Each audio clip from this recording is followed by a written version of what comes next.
my channel Biology Foundation. This is part 4 of Unit 2 Classification of Living Organisms, Grade 6 ICSE or CBSE.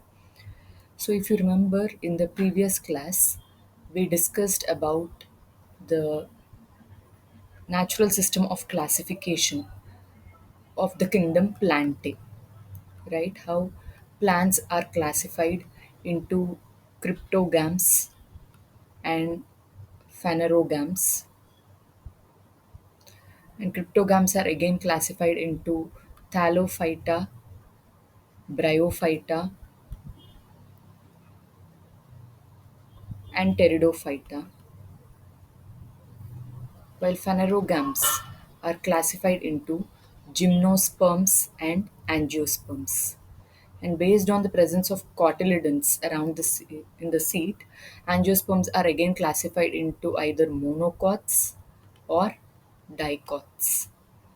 And we even have discussed in part 2 of our lecture about the artificial system of classification in plants, how plants are classified based on their habit, that is, based on their behavior, habitat, and certain observable traits. So, in today's class, we will be discussing in detail about classification of animals, how animals are classified under the artificial system of classification and in natural system of classification. First, let's study about under artificial system of classification, how animals have been classified. If you remember, I told you that artificial system of classification is based on habit, that means general behavior of organisms, based on their habitat, that means the place where they live, or they are classified based on certain observable traits.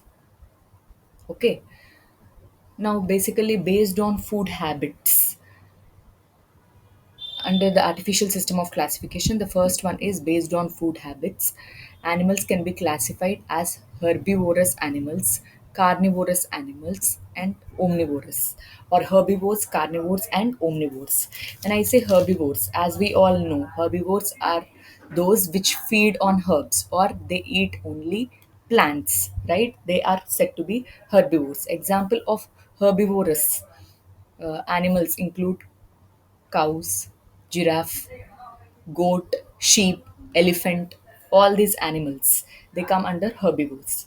So, based on the food habits, animals are classified into herbivores, carnivores, and omnivores. Okay, so herbivores are those animals which feed on plants. Okay, carnivorous animals. What are carnivorous animals? These feed on flesh of other organisms. Okay, lion, tiger, hyenas, wolves, fox, they all feed on flesh of other animals. They're said to be carnivores. Next is omnivores. These are group of animals that feed both on plants and animals.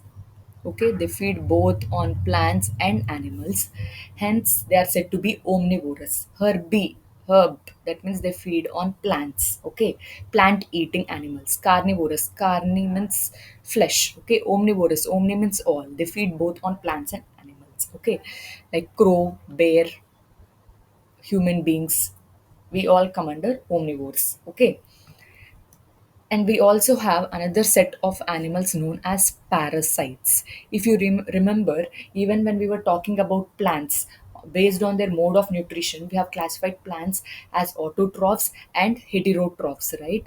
And again, in heterotrophs, have classified, like we have seen, the classification of plants into saprophytes and parasites. Okay, always remember, parasites are those organisms which live or depend on other organisms for their survival. Okay, now for example, you can see here, it's a head lice. Okay, where the lice is basically feeding on the blood from the scalp of our head. Okay, and here you can see leech. These leeches, they suck blood from human beings. Okay, suck blood from humans, or even they can get attached to animal surface. Okay, can you see they have certain structures by which they hold or get tightly attached to the surface of the body of the organism, and they start sucking blood. Now try to understand the these parasites on whosoever organisms they are surviving, that organism is called as host.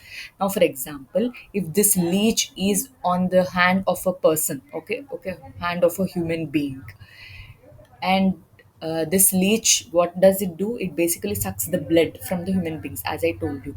Now here human being is acting like a host for the leech, because human being is providing all the nutrients necessary for the survival of the leech. Okay, so host is that organism on which the parasite survives. So these parasites, they basically feed, they depend on other organisms for their survival. They can be present either externally on the surface of the body, like you can see the leeches, lice, head lice, which are present outside or present externally on the surface of the organism, or parasites can even be present internally inside an organism. Best example is tapeworms. These tapeworms, they basically are present in the intestine. They get attached to the cells of the intestine. Okay, and whatever food we are eating, usually our body requires that food, where this food gets broken down into simple substances and energy is derived. But when a person is infected with this tapeworm infection, what actually happens is whatever food he or she is consuming, the entire nutrients are being utilized by your tapeworm and no nourishment is being provided to the human body. Okay, so in that way the infection gets progressed and the person gets the disease. Okay, so basically here the tapeworm is getting, you can see here the tapeworm is present inside the intestine. Okay, it gets firmly attached to the intestinal surface and feeds on the food that we eat. So here the parasite is the tapeworm and host is the human being. Clear? So basically, under the artificial system of classification, animals can be classified based on their food habit as herbivores, carnivores, omnivores, and parasites. Herbivores are those animals which feed on plants. Carnivores, they are flesh eating animals. Omnivores, they eat both plants and animals. While parasites, they depend on other organisms for their survival. Either they live externally on the surface of the organism or internally, as seen in case of tapeworm. Okay, so this is first way under artificial system of classification. The second artificial under artificial system of classification, animals can also be classified based on their mode of life. That means how they are surviving. Based on the mode of life, they can be classified. Okay, first is terrestrial animals. Okay, what are terrestrial animals? Okay, these are the animals which live on land. Okay, like for example, best example is dog, cow, deer, right, zebra. All the animals that live on land, they are kept under terrestrial animals. Then you have certain animals which live in the water. They are all grouped under aquatic animals. Okay, since they are present in the water bodies, they are found in the water bodies, uh, they are said to be aquatic animals. Example, fish, different types of fish, then whales, right? All the animals that live in the in the water bodies, they are grouped under aquatic animals. Then you have certain organisms which live on trees. They are called as arboreal animals. Okay, so these are the animals that live on trees. For example, squirrels, right? Monkeys, they live on the trees, right? They are said to be arboreal animals. They are grouped under arboreal animals. Then you have aerial animals. What are aerial animals? As the name suggests, they basically fly in air. Best example could be what? These are the organisms that fly in air. Birds, right? Insects, bats, they all come under aerial animals. And then lastly, based on the mode of life, animals can also be classified as burrowing animals. Okay, why they are said to be burrowing animals? Because these are the animals which make burrows and live inside the soil. Okay, They create burrows in soil and live inside the soil. Example is your rats, snakes, earthworms, all this come under burrowing animals. So basically, under artificial system of classification, animals can be classified based on their food habits, as we have seen examples, and how they are classified as carnivores, herbivores, omnivores, and parasites. The second method or on artificial under artificial system of classification, animals can also be classified based on their mode of life. How are they classified? Terrestrial animals, basically these are the animals that live on land. Then you have aquatic animals that survive in water. Arboreal animals, they live in trees. Okay, they live on the trees, like your monkeys and squirrels. Aerial animals, they fly in air. Okay, burrowing animals, they make burrows inside the soil and live in these burrows, like rats, snakes, and earthworms. So that's about artificial system of classification, where animals can be classified based on their food habit or based on the life, like where they're actually surviving, or I can say based on their habitat. I mean the place where they are surviving, they're classified as terrestrial, land animals, aquatic animals, that is water animals, arboreal animals that live on trees, aerial animals which fly in air, and burrowing animals. Okay, so this is under artificial system of classification. But animals can also be classified under natural system of classification. If you remember, natural system of classification is also known as modern system of classification, or it is also known as hierarchical system of classification, where animals are placed under different ranks. If you remember, a king placed with clever officers for great success. These are the different ranks, right? Kingdom, phylum, class, order, family, genus, species. So under hierarchical system of classification, organisms are placed under different ranks. Now how are all these animals classified? So animals are kept under the kingdom Animalia. Okay, they're placed under the kingdom Animalia.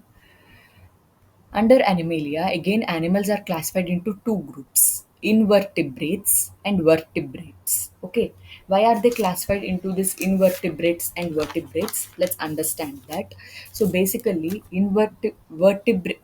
invertebrates are those group of animals which lack a vertebral column. They do not have the backbone or the vertebral column, right? Vertebrates are those group of animals which have a vertebral column. Vertebral column is nothing but your backbone. Okay, so all the animals that have a vertebral column, they are placed under vertebrata, while those that lack a vertebral column are placed under invertebrates.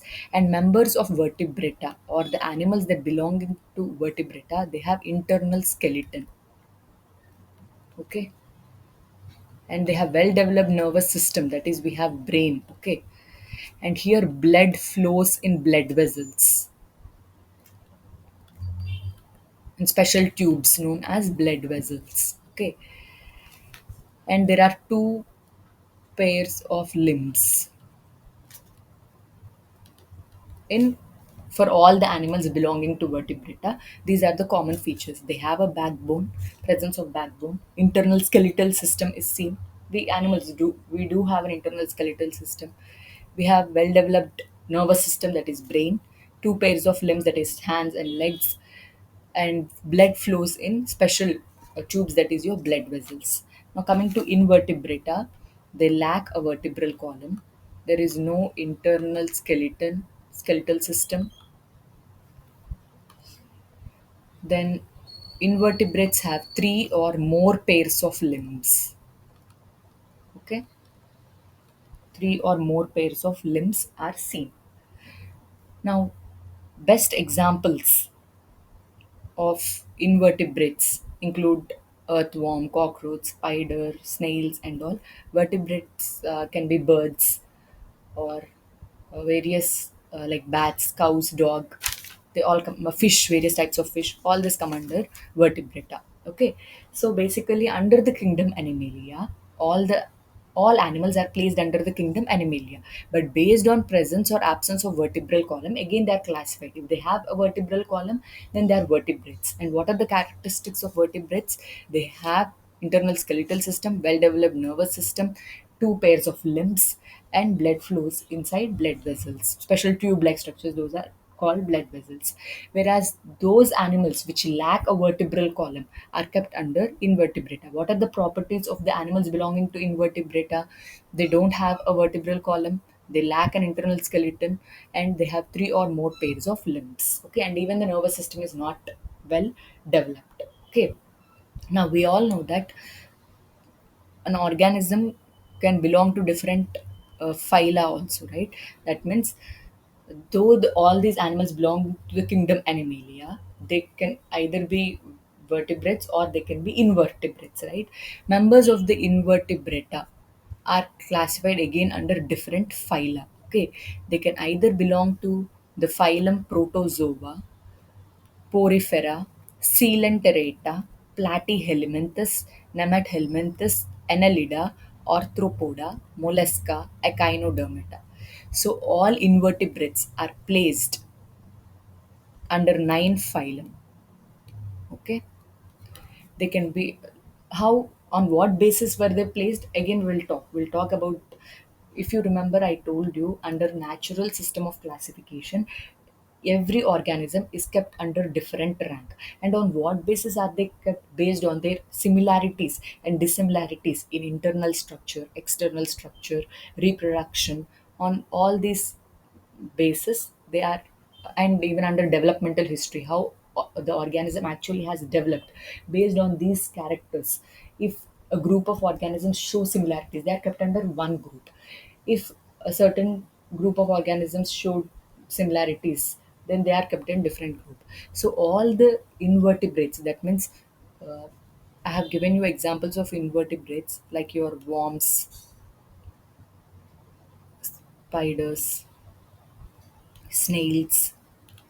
They are, all these lack a vertebral column, hence they are placed under invertebrates. But again, worms are quite different from spiders because worms do not have any limbs for movement, but while spiders they have eight legs. Snails have a shell, but spiders don't have a shell. So they differ, right? So that's the reason they are kept under different phyla. Okay, what they're all the invertebrates. They are placed under nine phyla. That is Protozoa, Porifera, Coelenterata, Platyhelminthes, Nemathelminthes, Annelida, Arthropoda, Mollusca, and Echinodermata. Okay, once you start repeating these words three to four times, then it gets registered in your brain. Okay, and we will understand what actually each phylum is. Okay, and all the vertebrates, they are placed under only one phylum. What is the name of the phylum? Chordata. Okay, all the vertebrates, that means all the animals that have a vertebral column, are placed under a single phylum known as Chordata. But again, they are again kept under different classes known as Pisces, Amphibia, Reptilia, Mammalia, Aves. If you see the examples of vertebrates, vertebrates include birds, okay, then you have lizards, frogs, fish, okay, monkeys. They are all vertebrates. Okay, that means they have a vertebral column and they are all kept under a phylum Chordata. So try to understand, lizards are quite different from birds. Birds fly, where their limbs are modified into wings. Frogs are again different from lizards because frogs can survive both in land and water, unlike your lizards. Fish are completely different from the other organisms because in fish we can see that the limbs are modified. They use lungs for breathing and they use fins for swimming. Monkeys, they have specialized glands in them and they are different from these organisms.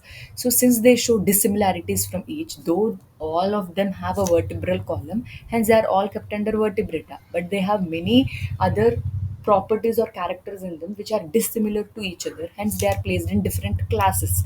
What are the classes? Pisces, Amphibia, Reptilia, Mammalia, and Aves. Okay, so under natural system of classification, if you see, all animals are placed under the kingdom Animalia, and based on whether they have a vertebral column or not. If they have a vertebral column, they are placed under vertebrata. If they do not have, then they are placed under invertebrata. Under invertebrata, again, animals are classified under nine phyla, that is Protozoa, Porifera, Coelenterata, Platyhelminthes, Nemathelminthes, Annelida, Arthropoda, Mollusca, and Echinodermata. Whereas all the animals that have a vertebral column, they're kept under vertebrata. All these vertebrata belong to a phylum known as Chordata. And these animals, though they belong to the same phylum, but still they show many properties in which they are dissimilar to each other. Hence, they are kept in different classes. Under Pisces, what are the different classes? Five different classes, which are Pisces, Amphibia, Reptilia, Mammalia, and Aves. Okay, now let's understand each phylum. First, let's talk about invertebrates. That means try to understand. Now we are talking about the kingdom Animalia. Under the kingdom Animalia, if you remember, I talked about invertebrates and vertebrates. In invertebrates, all the invertebrates, they lack a backbone. They lack a vertebral column. We talk. I said all the invertebrates, they are placed under nine phylum. Now let's start with the first phylum, which is Protozoa. Okay. If you remember, you can identify this picture as amoeba, right? And this is paramecium. Okay, this is plasmodium. I'll talk about it. And this is entamoeba. Okay, now we have heard about amoeba, paramecium, and even about the word protozoa when we were talking about kingdom protista. Who gave this kingdom protista? R.H. Whitaker. If you remember my first class, or you can refer part 1 of unit 2, classification of living organisms only, where I told earlier living organisms were classified only under two groups, that is plantae and animalia, right? Plants and animals. Late, where they were kept under two kingdoms, kingdom plantae and kingdom animalia. During that time, amoeba and paramecium were kept under protozoa phyla. Okay, but later R.H. Whitaker said that okay, we have kingdom plantae, kingdom animalia, but apart from them we have kingdom monera, which includes all bacteria, kingdom protista, which are unicellular organisms which have nucleus in them, and fungi, right? He created three other kingdoms, additional kingdoms. So later, this members of protozoa are kept under the kingdom protista. Okay.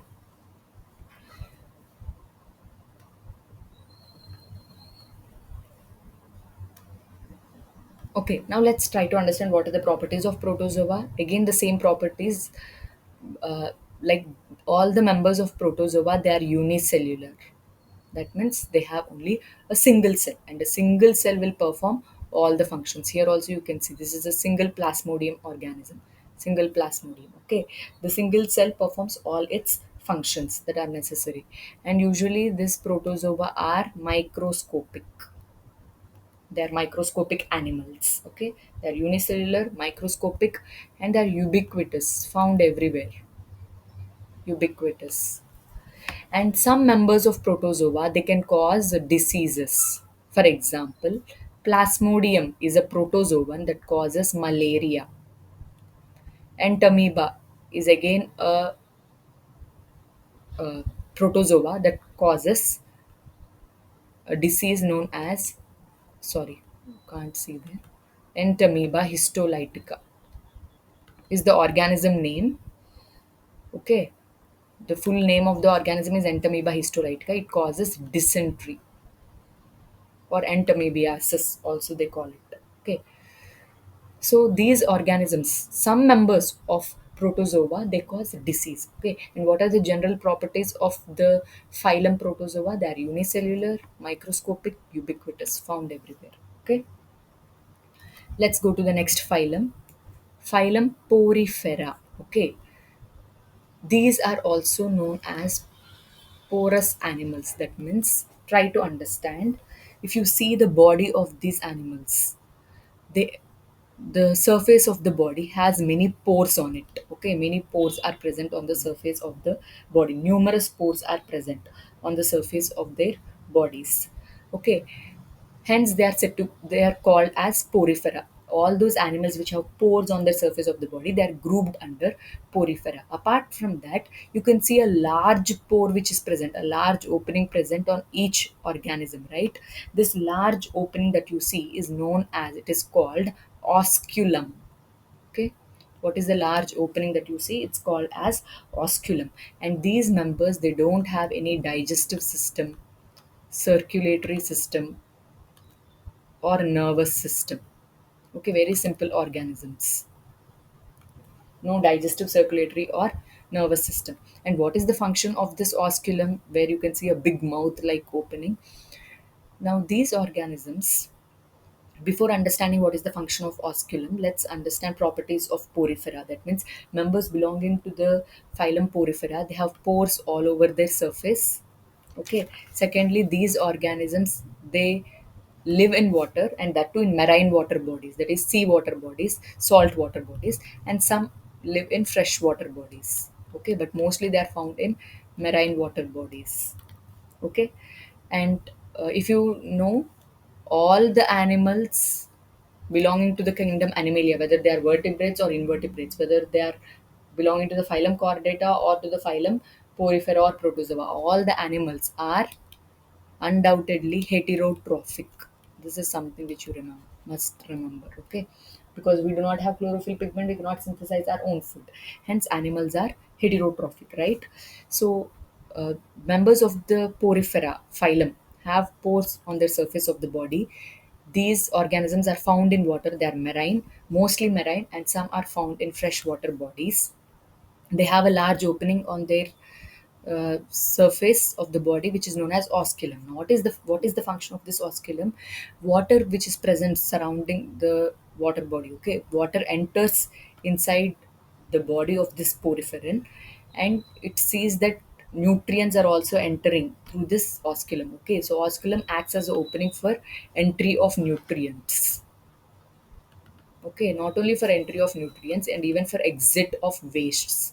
Wastes will be generated, right? So those wastes are removed from this osculum. Just like our nostrils, we inhale oxygen, exhale carbon dioxide. In the same way, this osculum, which is a large opening, it allows entry of water, entry of certain nutrients inside the porphyrins, and even an exit of certain waste substances. Okay, so examples of poriferans include sponges, Venus flower basket. The picture that I have shown here, it is Venus flower basket. Sycon, Sycon, Spongilla. Okay, if someone asks you about the phylum Porifera, the key things that you have to remember is these have pores on their surface. Okay, hence the name Porifera. They are heterotrophic. They live in marine water body, and they have a very large opening, mouth-like structure that is known as osculum. What is the function of this osculum? Entry of nutrients and water, and exit of waste substances. And these organisms do not have any digestive, circulatory, or nervous system. That's about the phylum Porifera. Next, certain animals, they are kept under the phylum Coelenterata, okay, or they are commonly known as Cnidarians. C is silent, okay, Cnidarians. So, what are the characteristics of this members of the group Coelenterata or Cnidarians? Okay, now these organisms, the body is sac-like, okay, and here they have one opening, which is mouth is present. They have a mouth like structure present. Okay, and surrounding the mouth you can see finger like projections. Can you see many structures here? Also you can see, right? Here also, what are these called? They are called tentacles. Just like here you have in poriferans only mouth, even in coelenterata you have a single mouth, but surrounding the mouth you have special finger like projections known as tentacles. What is the function of tentacles? To catch food. Okay, And these organisms are also found in water, and they're found in saltwater bodies, that is they are marine. Now, in the members of coelenterata, some are motile, that means some can move. Like for example, you can see you have here hydra, this is hydra, this is jellyfish, and this is sea anemone. Okay. Now, basically, Hydra gets attached to the surface of the plants present in the water bodies. But still, though Hydra is not moving, its tentacles show movement. Okay. Jellyfish, they are motile. That means they move from one place to another. Whereas sea anemones, they are sedentary. What does that mean? That means they are stationary. They do not move from one place to another. Okay.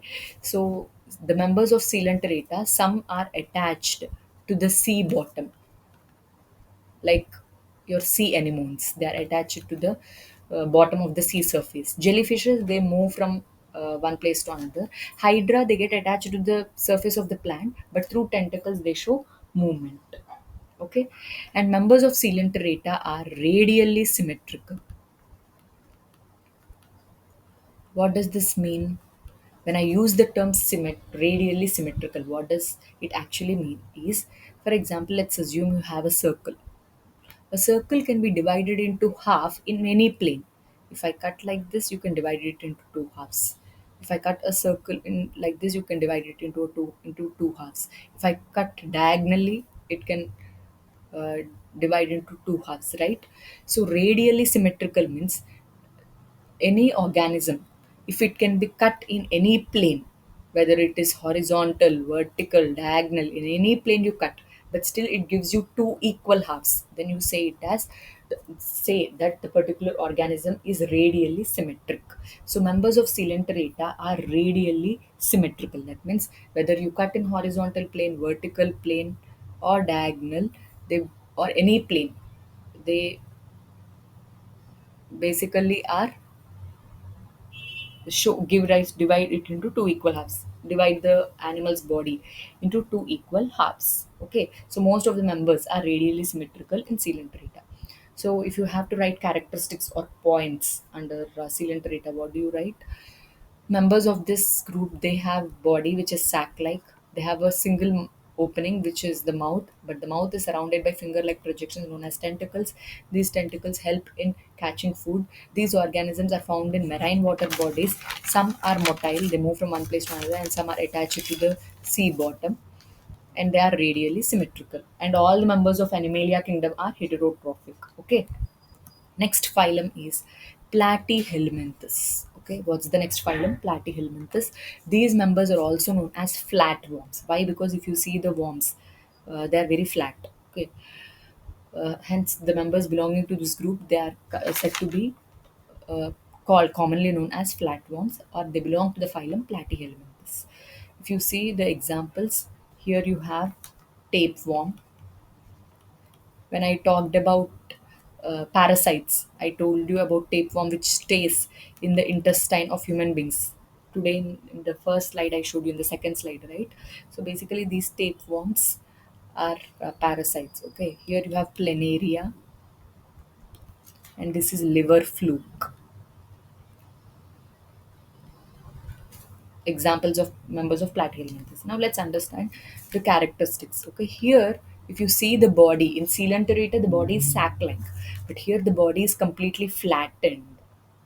Okay, and it is very thin. That's the first feature or characteristic. Okay, and most of the members of platyhelminthes are parasites.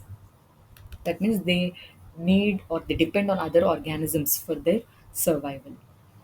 And these organisms, they have mouth which is the only opening, but the mouth has structures such as hooks and suckers. What is the function of these hooks and suckers? Now see, this tapeworm, it has to stay in the intestine, right? It is a parasite, I told you, and it lives in the intestines of human beings. Now it has to get attached to the surface of the intestine, right? So it has hooks and suckers by which it attaches itself firmly on the intestinal wall so that the organism can inhabit the intestine of the living organism. The tapeworm can be present inside the human being. Okay. Now these organisms are bilaterally symmetrical. What is meant by bilateral symmetry? That means in these organisms, these organisms can be cut only in one plane so that they can be divided into two equal halves. If you remember in my previous example, I told you a circle can be cut in many planes so that it can be divided into equal halves, right? So members of coelenterata or nidaria, they are radially symmetrical. They can be cut in any plane, but still they give rise to two equal halves. But that's not the case with platyhelminthes. They can be divided only in one plane to produce two equal halves, hence called as bilateral symmetry. Okay, and these organisms, as I said, members of any uh, kingdom, like members of Animalia kingdom, whether they belong to any phylum, whether it is Porifera, Nidaria, Platyhelminthes, or Protozoa, all of them are heterotrophic. Okay, so what are the general features or characters of Platyhelminthes? Just remember that platyhelminthes' general name is flatworms. Then you can easily write that their body appears flat or thin, and they are bilaterally symmetrical. And these are parasites. Then you will remember that they have suckers or hooks like structures that help them to get attached to the surface of the host. Okay. Examples include tapeworm, planaria, liver fluke. Okay.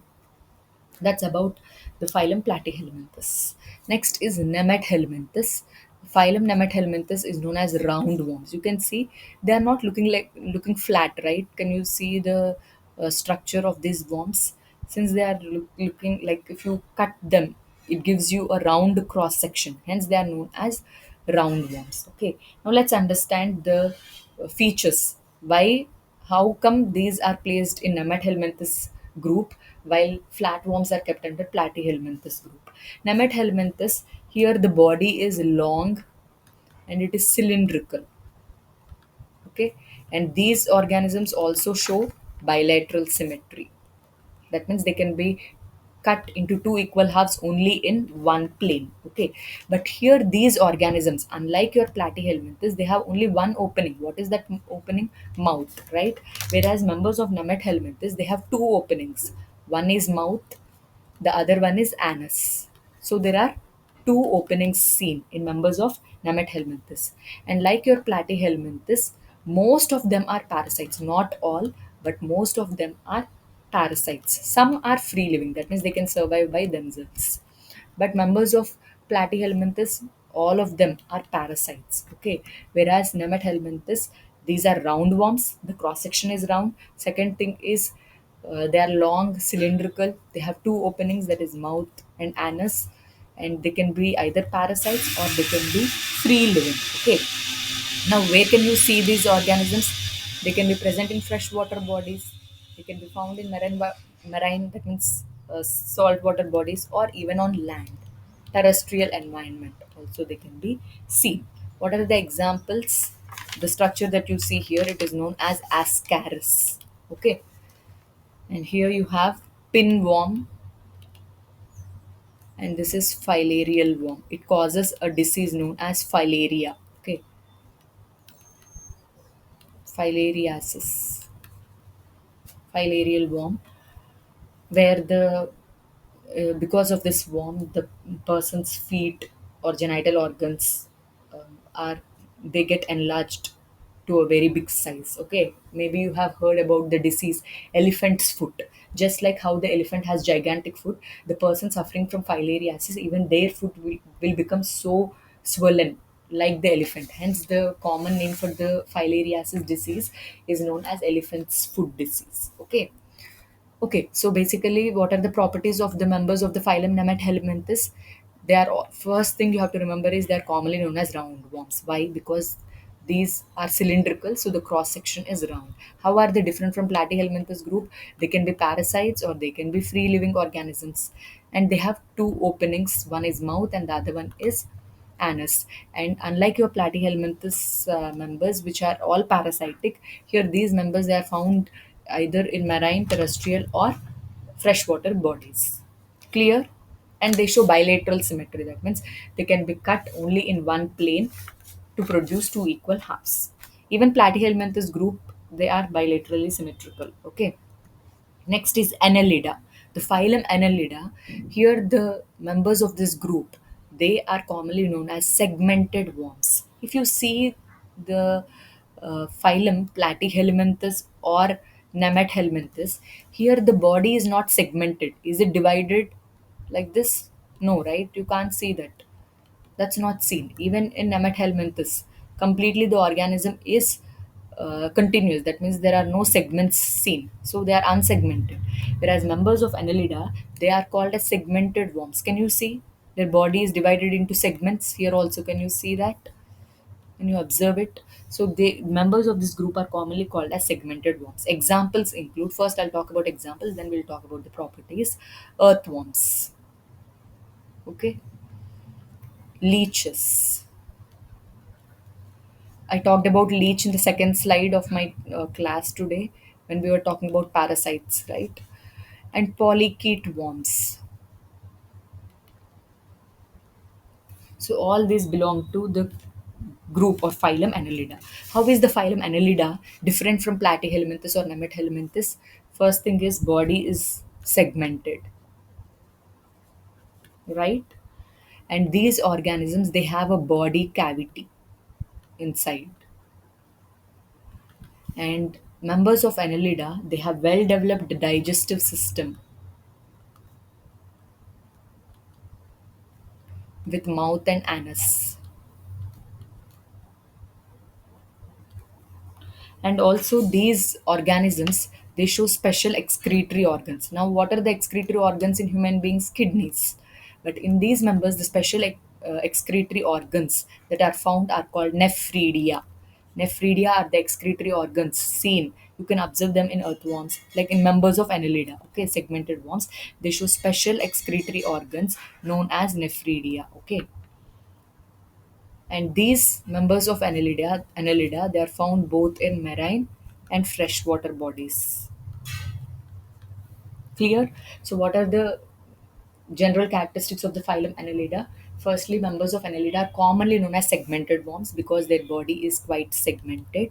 And these organisms have well developed digestive system, well developed excretory system having excretory organs known as nephridia. They have a body cavity which is seen, and these organisms are found in marine and freshwater. Some of these organisms can act as parasites. Example is leech. Okay. Next phylum is Arthropoda. Okay, you can remember Arthropoda as, like, commonly we are calling annelids as segmented worms, Platyhelminthes as flat worms, Nemathelminthes as round worms. Annelid Arthropoda, sorry, includes all insects. Okay.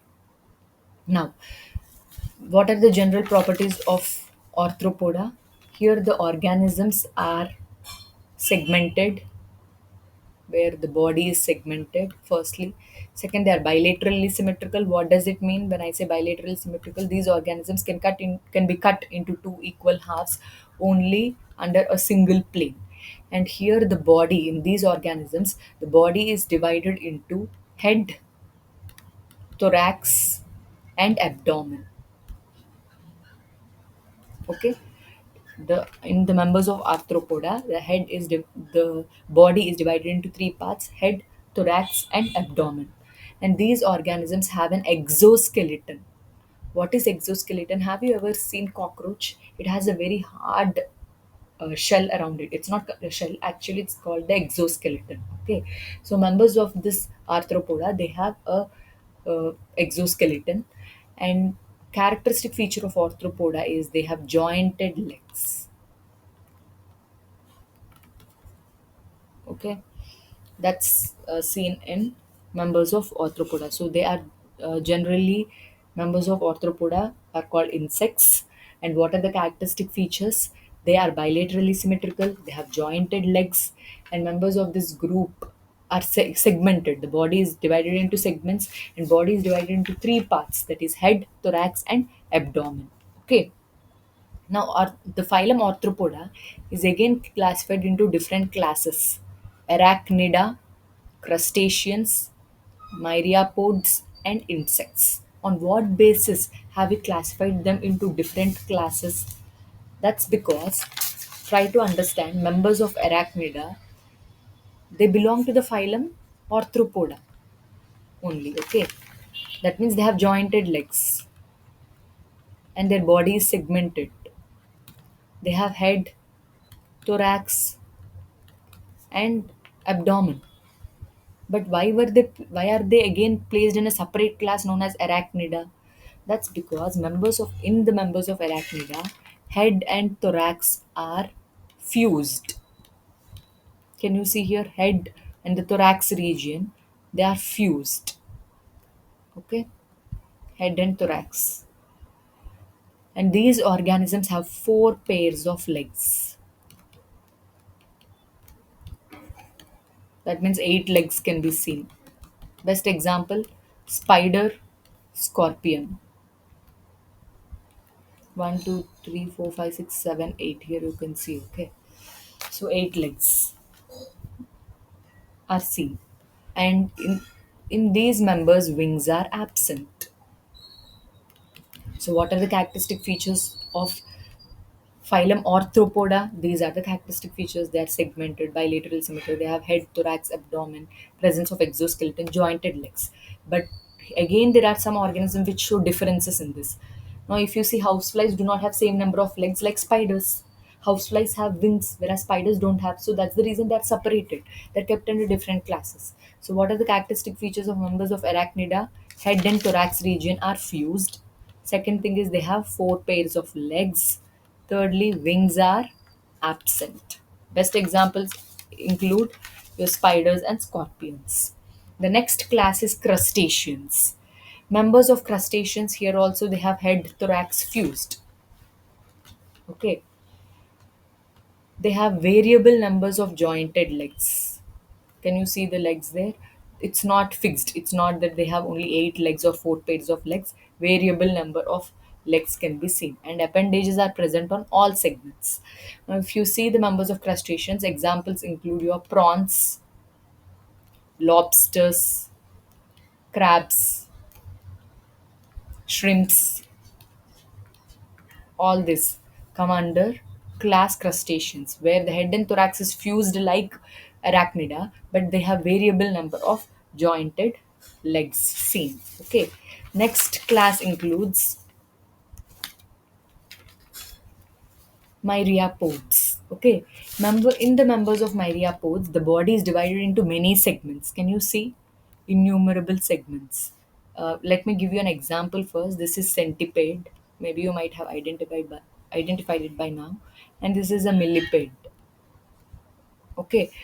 Members of this class, myriapods, their body is completely like differentiated or divided into many segments. Okay.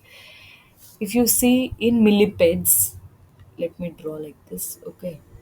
If this is a millipede where the body is divided into segment, in millipedes, each segment has two pairs of legs. That means this is one segment, each segment has two pairs of legs, like this. Whereas centipedes, if you see centipedes, their body is also divided into segments. But each segment, if this is one segment, one box, it's a segment. This is one more segment, right? Each segment has only one pair. One pair means two legs. Can you observe that, right? So in myriapods, body is divided into segments, and each segment can either have one pair of legs or they can have two pairs of legs. Two pairs of legs are seen in millipedes, and a pair of legs in each segment is seen in centipede. Okay. Next, you have the class insects. Here, you can clearly see head region, thorax region, and the abdomen region. Head, thorax, abdomen can be clearly seen, unlike where head, thorax, and abdomen region are fused in case of crustaceans and arachnida. Okay, that's the reason, though all insects they belong to the phylum Arthropoda, though all of them have jointed legs, though all of them are segmented, but still in some wings are present, in some eight pairs of legs are present, in some the body is completely divided into segments having different pairs of legs. Like each segment can have one pair of legs, or each segment can have two pairs of legs, or the members can have wings. So that's the reason they're differentiated. They're, the phylum Arthropoda is again divided into four classes. Arachnida, where head and thorax is fused, wings are absent, eight pairs of legs are seen. Class crustaceans, where head and thorax is fused and the there are variable number of jointed legs seen. The class myriapods, where body is completely divided into segments, the segments each segment having one pair or two pairs of legs. And the class insecta, where head, thorax, and abdomen can be clearly observed, wings are present. Either there can be two pairs of wings, sorry, that means four wings can be present, or there can be three pairs of wings, six wings can be present, or sometimes wings are absent, like ants. They don't have wings, but still placed under insecta. Why? Because head, thorax, and abdomen are not fused, they're present separately. And you have butterflies, where wings are seen, houseflies, wings are present, right? So, in the class Insecta, head, thorax, and abdomen are clearly observed and wings are seen, right? So, that's about phylum Arthropoda. Phylum Arthropoda is commonly known as insects. Okay, like most of the insects, they belong to the phylum Arthropoda. Again, they are classified into different classes, that is arachnida, crustaceans, myriapods, insects, based on the number of jointed legs, based on whether wings are present or not, based on whether the body is segmented, or whether the body has a separate head, thorax, and abdomen in it. Okay. Next is mollusca. The members of mollusca are also said to be shelled organisms. Okay, commonly the phylum mollusca is said to be shelled organisms. Okay, let's understand what are the features of mollusca. Okay, here you have various examples. You have snail, octopus, cuttlefish, mussels. All this belong to the phylum mollusca. Okay, here these members, they have very soft body, and it is not segmented, unsegmented. Okay, and these members, since they are called shelled organ, why are they called shelled organs? Because there is presence of shell. Either the shell can be present outside. Here in snail you can see there is coiled shell, right, which is present on the surface, or the shell can be internal. Internally shell can be seen, as seen in octopus. Okay, and the number of shells can be different. Either there can be one shell, as can be seen in snail, which is observed in snail, or there can be two shells. Now in mussels you can see, oysters you can observe that there are two shells seen, right? And these organisms have muscular foot for locomotion, for movement from one place to another. So what are the general characteristics? Mollusks, common name, they are shelled organisms. Why? Because they have shell. How many shells? Either it can be one or two shells. And these organisms, they have a very soft body and they're unsegmented. They have muscular feet, or sorry, muscular foot for locomotion. Examples include snails, octopus, oysters, mussels, cuttlefish. Clear? Next is the phylum Echinodermata. Commonly, they are called as spiny skinned animals. Why? Because on the surface of these organisms, on the surface of their body, they have spines, small structures. Okay, hence they are commonly known as spiny skinned organisms. Most, what are the properties of these organisms? Most of these organisms are marine, that means they are found in saltwater bodies. Mouth and anus are the openings, where mouth is present on the lower side and anus is present on the upper side. On the upper side you can see anus, on the lower side you can see, downside you can see the mouth. And body is spiny, hence they are called as spiny skinned organisms. And how do they move? The locomotion is with the help of tube feet. If you remember in mollusca, in the phylum mollusca, the locomotion is by means of muscular foot. Here, sorry, here it is by tube feet. Okay, and these have sharp spines on their body and they are radially symmetrical. Cut them in any plane, there will be equal halves that you can, like, they can be divided into two equal halves in any plane. Okay, what are the examples? Starfish, sea urchin, sea cucumber, sand dollar, brittle star. Okay, it's a fish. Now, basically, these members belong to the phylum Echinodermata. What is the characteristic feature? They have spines on the surface of the body, hence they are called spiny skinned animals. The locomotion is with the help of tube fit. They have mouth and anus, where mouth is present on the lower surface, anus is present on the upper surface. These are usually found in marine water bodies. They have spines all over their surface, and these organisms are radially symmetrical. So that's all about the various phylum of invertebrates. So basically, I told you that animals belong to the kingdom Animalia. If they have a vertebral column, they are kept under vertebrates. If they lack a vertebral column, they are invertebrates. So till now, whatever we discussed, this whatever organisms we have discussed, starting from amoeba till the brittle stars, okay, and the various worms, all these organisms they lack a vertebral column, hence they are kept under invertebrates, and they belong to various phylum, starting from protozoa, porifera. Initially, amoeba and all they were kept under protozoa. Even now they are kept under protozoa, but under different kingdom, not under the kingdom Animalia, but under the kingdom Protista. Okay, so you have protozoa, porifera, which are porous animals, coelenterata, also known as sac-like organisms or cnidarians, platyhelminthes, which are flatworms, nemathelminthes, roundworms. Please remember uh, along with this name, Nemathelminthus phylum, also remember what they're commonly known as. These members are commonly known as roundworms. Then you can easily write about their characteristics or features. Okay. Now roundworms, that means the body is cylindrical, it is round, long. Okay, they are bilaterally symmetrical and these have two openings. That's how you have to write about the properties of these organisms.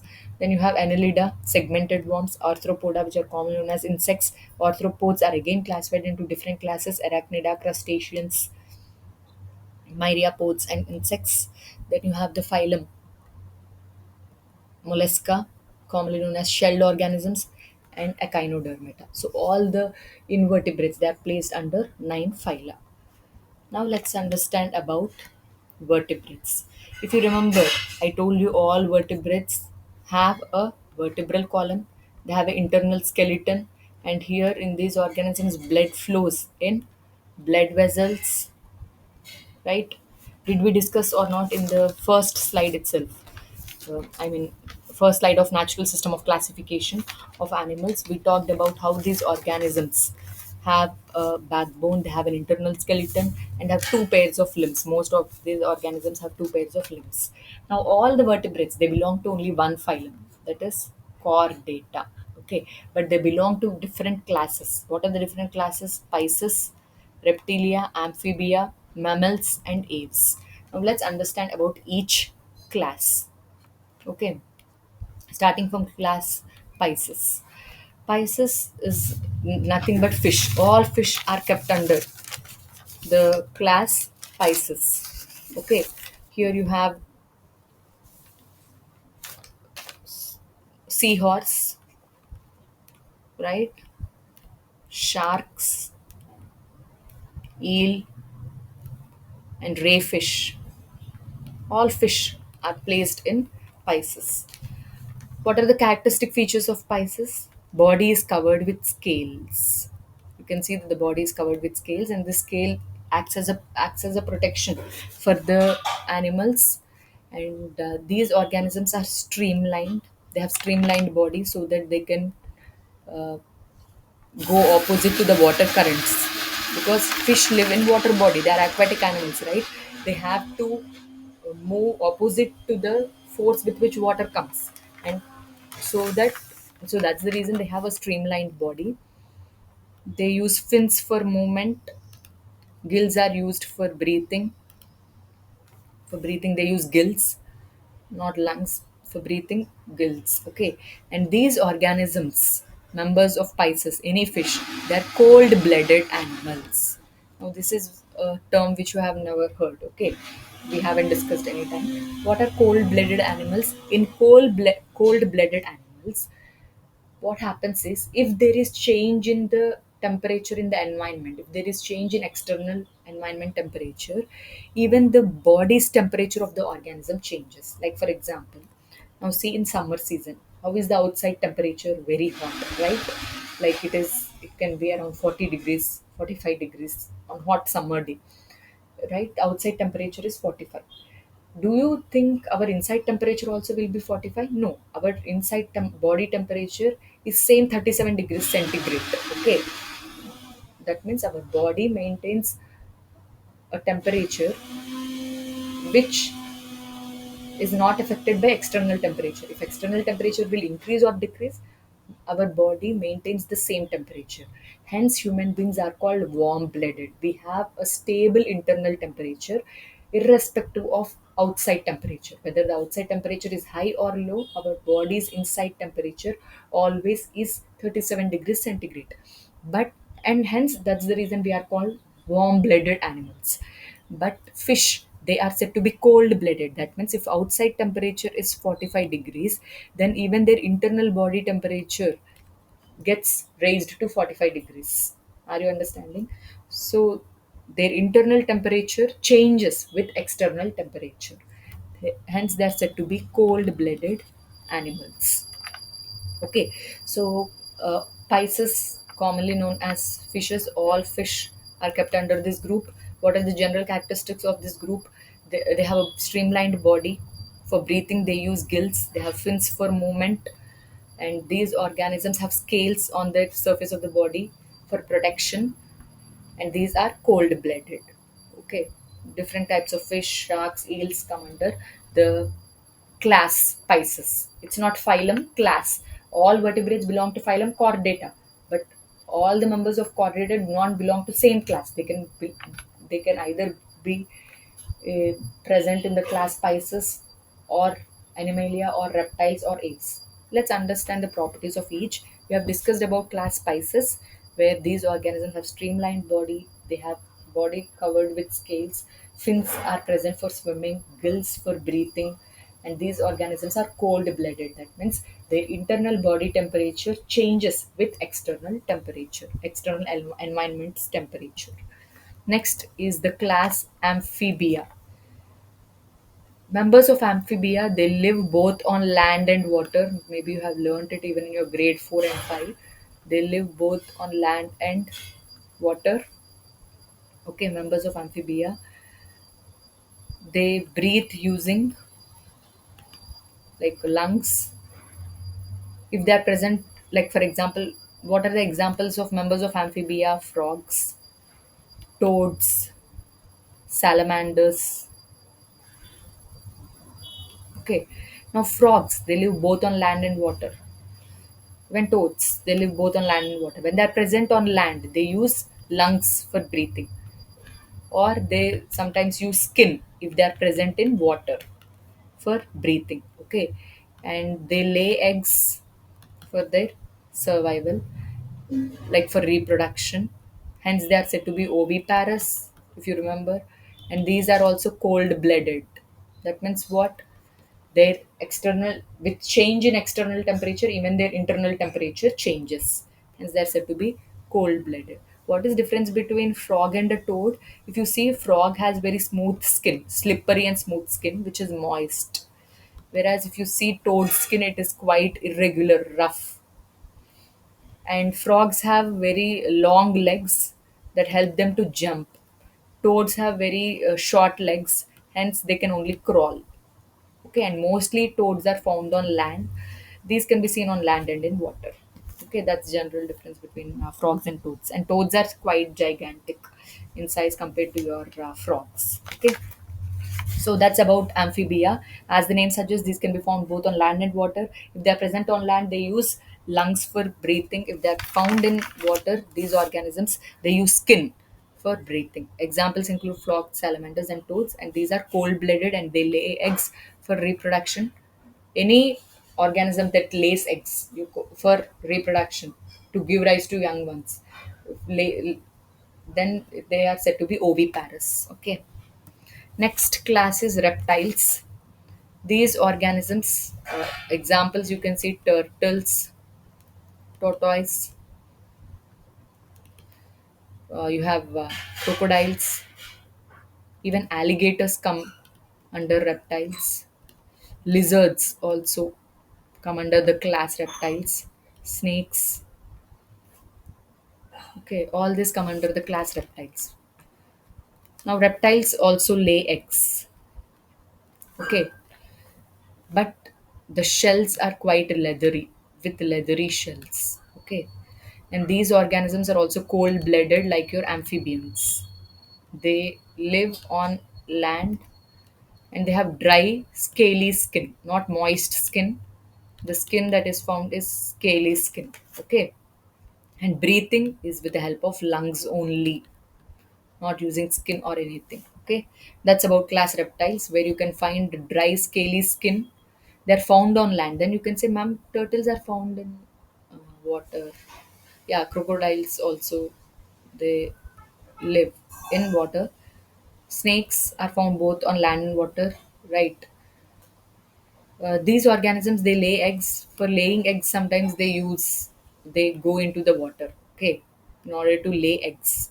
Now the eggs are surrounded surrounded by shells, and those are leathery shells. Okay,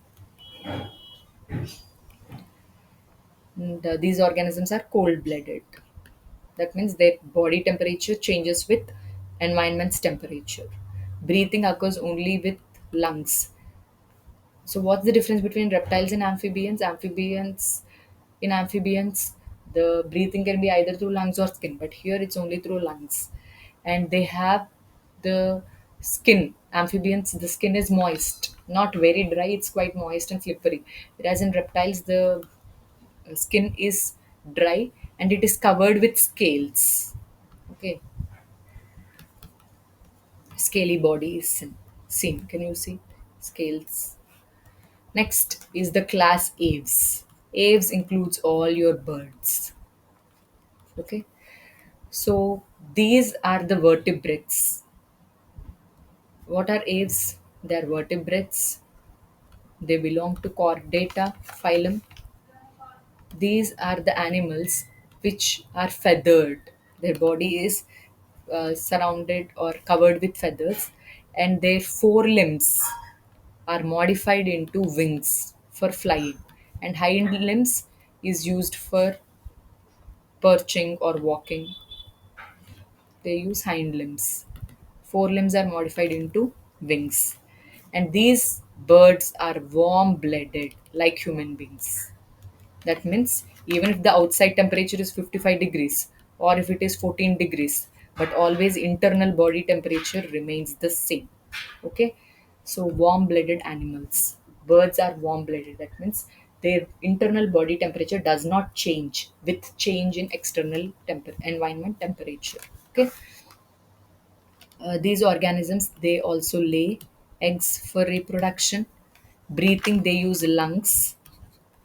And very important point is in birds, since birds fly, their skeleton is lightweight.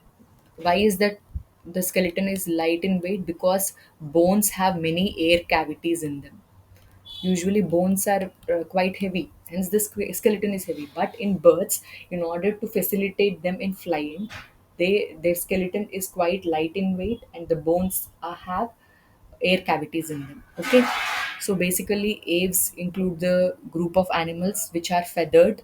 Forelimbs are modified into wings. Hind limbs help in walking or perching, that means to just stay on the branches.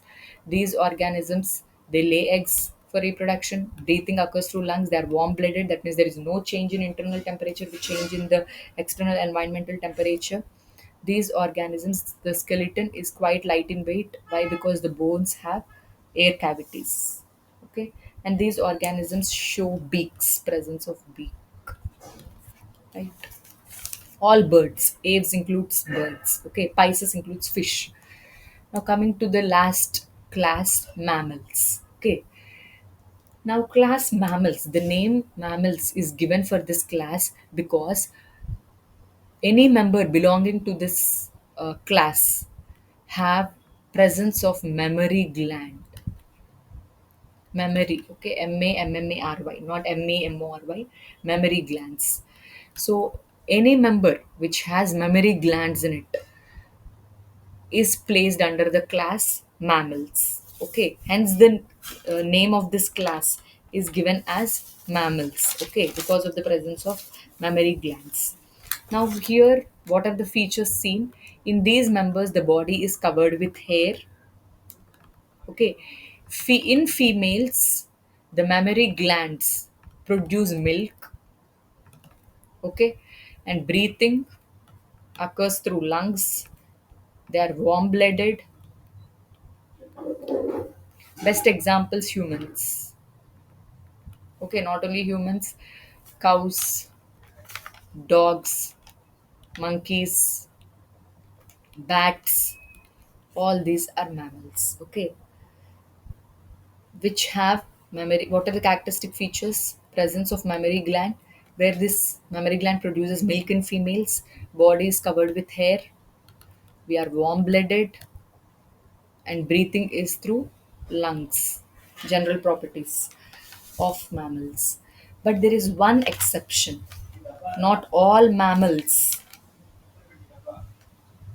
Okay, one more important thing is all mammals give rise to young ones. That means they are all viviparous. Okay, if you see birds, they are oviparous. Reptiles, oviparous. Amphibians, also oviparous. Pisces also lay eggs, that is oviparous. But mammals are viviparous. But one exception is duck-billed platypus. It's a mammal. That means this duck-billed platypus, this organism or this animal, duck-billed platypus, it uses lungs for breathing. It has, like, this animal has a mammary gland. They are warm-blooded, but it lays eggs. Okay, only mammal which lays eggs is duck-billed platypus. It's an exception. So, I mean, remember, okay, they can ask you in competitive exams. Clear? So duck-billed, I'm sorry.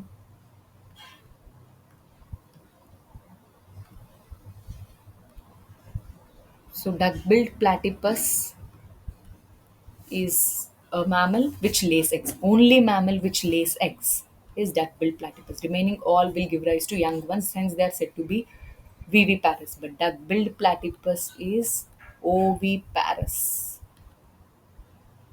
Okay, so that's about the various classes of the chordata phylum of vertebrates. Class Pisces, which includes fishes, amphibia, reptiles, aves, and mammals.